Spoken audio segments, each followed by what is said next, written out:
Bismillahirrahmanirrahim. Assalamualaikum warahmatullahi wabarakatuh. Waalaikumsalam warahmatullahi wabarakatuh. Alhamdulillahirabbil alamin. Wassalatu wassalamu ala asrofil anbiya'i wal mursalin wa ala alihi washabihi ajmain, amma ba'd. Baik. Apa kabar murid-murid semua? Alhamdulillah, baik Pak. Alhamdulillah. Alhamdulillah. Baik, sebelum memulai pelajaran, langkah baiknya kita berdoa terlebih dahulu. Mungkin Mas Daud bisa memimpin.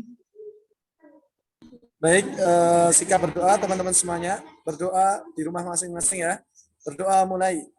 Raditu billahi Wa bil isani wa bi Muhammadin wa rasulullah. Rabbi Amin, amin. Allahumma amin. Amin. Terlebih dahulu, absen yang pertama Imam Sinatria. Siap, hadir. Danan Sumbaga. Hadir, Pak. Ketiga, Aditya Pratama. Hadir. Yang keempat, Muhammad Askan Nazmuddin. Hadir. Yang kelima, Daud Ahyari. Hadir, Pak. Hadir semua ya. Alhamdulillahirabbil alamin. Semoga kita selalu diberikan kesehatan oleh Allah Subhanahu wa taala dan selalu dilindungi Allah Subhanahu wa taala. Amin. Pada pertemuan siang hari ini, Bapak ingin membahas tentang materi sholat jamaah.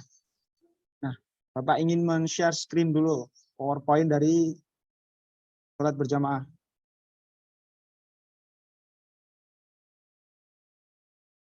Sudah muncul? Proses, Pak, proses.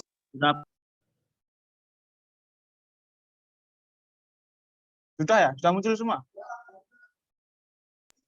Sudah muncul. Oke, siap. Sudah. Baik. Oke, materi kita pada siang hari ini adalah sholat jamaah. Nah, pengertian sholat berjamaah. Sholat berjamaah adalah sholat yang dikerjakan secara bersama-sama oleh sekumpulan orang yang terdiri dari 2 orang atau lebih dengan dipimpin oleh seorang imam. Kemudian lawan dari sholat jamaah adalah sholat munfarid atau sholat sendirian. Nah, kemudian makmum masbuk. Makmum masbuk adalah makmum yang sempat membaca surat Al-Fatihah bersama imam di rakaat pertama. Lawan kata dari makmum masbuk adalah makmum muwafiq, yakni makmum yang dapat mengikuti seluruh rangkaian sholat berjamaah bersama imam. Nah, sholat berjamaah sendiri, murid-murid sekalian, memiliki dasar atau dalil, yaitu terdapat dalam Quran surat Al-Baqarah ayat 43. Yang kurang lebih bunyinya adalah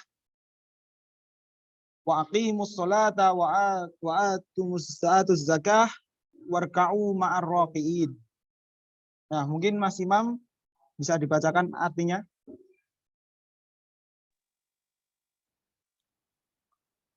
Artinya, dan laksanakanlah sholat, tunaikanlah zakat, dan berrukuklah beserta orang yang rukuk. Nah, Mas Imam, nah jadi hukum sholat itu sendiri adalah wajib untuk setiap muslim. Kemudian bagi laki-laki sangat dianjurkan untuk sholat berjamaah. Karena apa? Sholat berjamaah itu lebih utama daripada sholat sendirian. Dan Allah pun menjanjikan dengan orang-orang yang sholat berjamaah dengan 27 derajat daripada sholat sendirian. Nah, kemudian selanjutnya adalah ketentuan imam dalam sholat berjamaah. Imam dipilih di antara anggota jamaah yang ahli bacaannya. Jika dalam hal ini mereka sama, maka yang dipilih adalah yang memahami sunnah. Kemudian jika masih sama juga, yang dipilih adalah yang lebih dulu mengikuti hijrah, senior dalam keislamannya. Nah, jika semua sama, maka pilihlah yang paling senior atau orang yang paling dihormati di kampung tersebut. Seperti mungkin kiai atau ustadz atau dan lain sebagainya. Ketentuan di atas adalah didasarkan pada hadis riwayat Muslim. Nah, kemudian adalah cara sholat berjamaah. Cara sholat berjamaah yang pertama adalah pengaturan shaf atau barisan. Dan sholat berjamaah ini sangat penting untuk mengatur barisan, karena itu adalah salah satu dari kesempurnaan sholat. Yang pertama, pengaturan shaf atau barisan. Jika makmum seorang saja, maka makmum berdiri di samping kanan imam. Kemudian apabila makmum terdiri dari 2 orang atau lebih, maka berdiri di belakang imam. Nah, yang kedua, hendaklah imam mengatur atau menganjurkan merapatkan shaf sebelum dimulainya sholat berjamaah. Yang ketiga, penuhi shaf pertama dulu, kemudian shaf selanjutnya. Yang keempat adalah shaf perempuan terletak di belakang shaf para pria. Yang kelima, jika imam bertakbir segera diikuti, tapi tidak boleh mendahulunya. Mungkin selanjutnya bisa dibacakan Mas Daud yang keenam.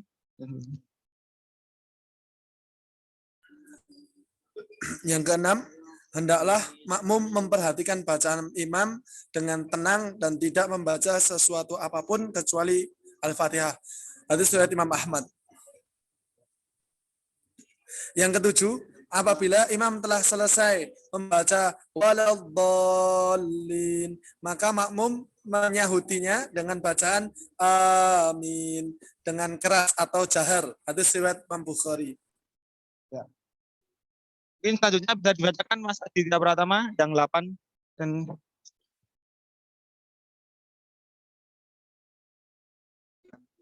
8.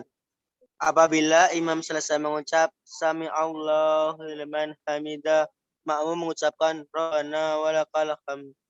Seraya bangkit dari ruku, makmum tidak membaca Sami Allahu liman hamidah. Hadis riwayat Ahmad dan Abu Daud dari Abu Hurairah. yang 9. 9. Dalam semua gerakan makmum tidak boleh mendahului imam. Ya, baik. Selanjutnya bisa dibacakan oleh Mas Danan. Ya, yang 10. Makmum hendaklah terburu-buru dalam mendatangi jamaah meski terlambat. Hadis riwayat Al-Jamaah dari Abu Hurairah. Yang ke-11, jika makmum terlambat dan mendapatkan imam sedang salat, maka segeralah bertakbir dan mengikuti gerakan imam. Dan janganlah dihitung 1 rakaat kecuali makmum sampai mengikuti rukuk bersama imam. Hadis riwayat Bukhari. Yang ke-12, jika imam melakukan kesalahan, hendaklah makmum pria mengingatkan dengan bacaan subhanallah, dan bagi makmum wanita dengan bertepuk tangan. Hadis riwayat Al-Bukhari Al-Muslim. 13, makmum yang akan meninggalkan tempat tidak dibenarkan berjalan depan orang yang sedang sholat. Hadis riwayat Jamaah dari Abu Duhaim. 14, imam hendaknya tidak terlalu panjang pembacaannya jika keadaan makmum banyak dan heterogen. Hadis riwayat Ahmad. Yang 15, bila sholat sudah selesai, imam menghadap ke arah makmum dan menghadap kanan. Hadis riwayat Bukhari. Ya, terima kasih Mas Danan atas pembacaannya. Mungkin di sini murid-murid sudah paham dan sudah jelas ya dari ini tadi yang dibacakan Mas Danan. Baik, kemudian kita lanjut utamaan sholat jamaah. Utamaan sholat jamaah adalah Sudah. berdasarkan hadis Rasulullah Shallallahu Alaihi Wasallam adalah memiliki nilai lebih banyak pahalanya daripada sholat sendirian, yaitu 27 derajat dibandingkan sholat sendirian. Nah, selain itu membawa hikmah bagi kehidupan kita semua, memperkuat ukhuwah Islamiyah, menumbuhkan rasa solidaritas, silaturahmi, dan memperkokoh barisan perjuangan antar umat Islam. Hikmah sholat berjamaah. Yang pertama adalah menjalin silaturahim antar sesama. Yang kedua, mengajarkan hidup disiplin, saling mencintai dan menghargai. Yang ketiga adalah menjaga persatuan dan kesatuan bersamaan.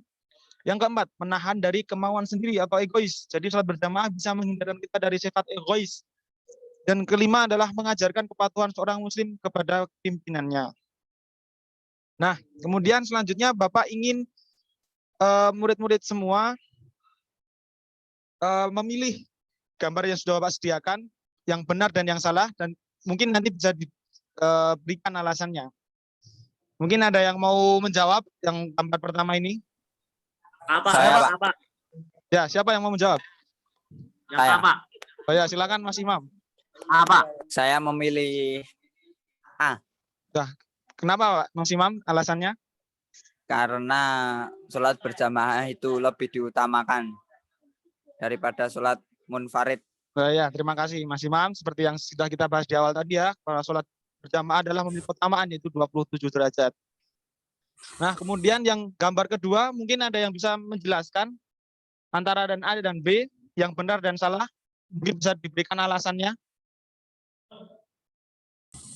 Mungkin Mas Daud atau yang lain? Silakan. Itu yang A itu gambarnya seperti apa ya Pak ya? Yang imam yang mana ya? Yang imam itu yang paling kanan, Mas Daud, yang berwarna biru. Yang biru ya. Nah, Baik, untuk yang gambar benar menurut saya adalah gambar yang B, Pak. Ketika makmum itu hanya satu, maka dia berada di samping kanan imam. Sementara ketika makmum yang kedua datang, makmum yang pertama tadi ditarik mundur untuk bersama di belakang imam yang B. Sementara yang A itu kurang tepat, Pak, karena imam sejajar dengan makmum, padahal makmumnya ada di berjumlah 2 orang. ya, terima kasih Mas Daud, betul sekali ya. Nah, yang A itu salah karena kedua makmum sejajar dengan imam dan itu tidak dibenarkan dalam tata cara sholat jamaah. Nah, kemudian kita lanjut ke gambar selanjutnya. Selanjutnya adalah, ada yang bisa mau menjelaskan? Mas Adit mungkin? Jadi yang A ini, yang imam yang berkacamata, yang B yang imam yang berpeci hitam. Kesalahannya yang mana? Yang benar, yang salah yang mana? Menurut saya yang benar itu yang B. Yang salah tuh Yang yang A. A. Yang A yang benar ya Mas? Yang benar. Yang Yang imam A tuh yang yang benar. kacamata. Oh ya ya paham. Saya saja, Pak. Ya, silakan, silakan. Yang benar itu yang A, Pak, karena makmumnya itu di kanan. Kalau yang B salah karena makmumnya di kiri. Ya, terima kasih. Jadi tadi sudah kita bahas ya di awal bahwa jika ada dua makmum, jika ada satu makmum, imam itu berada di kiri, makmum itu berada di kanan. Kurang seperti itu. Nah, baik. Mungkin sampai sini ada yang ditanyakan murid-murid? Ada yang ditanyakan? Sudah, Cukup Pak. lah, Terima tidak. kasih. Baik. Kalau cukup mungkin Bapak ingin sedikit menambahkan bahwa sholat ini adalah tidak hanya sekedar sholat, bahwa sholat juga bisa mencegah kita dari perbuatan keji dan mungkar. Seperti dikutip dalam salah satu ayat, inna sholata tanha anil fahsya'i wal munkar. Bahwa sholat dapat mencegah kita dalam perbuatan keji dan mungkar. Jika kita sudah sholat tapi masih melakukan berbuat maksiat, masih melakukan perbuatan keji dan mungkar, maka mungkin kita bisa memeriksa diri kita sendiri. Mungkin masih banyak kesalahan atau masih banyak dosa yang kita lakukan dalam kehidupan sehari-hari. Mungkin cukup sekian materi yang Bapak sampaikan pada pertemuan siang hari ini. Apabila untuk pertemuan selanjutnya Bapak sudah share tugas ya di grup WhatsApp. Baik. Ada salah kata, Bapak mohon maaf sebesar-besarnya. Apabila ada benarnya, itu datangnya dari Allah Subhanahu wa taala. Akhirul kalam. Assalamualaikum warahmatullahi wabarakatuh.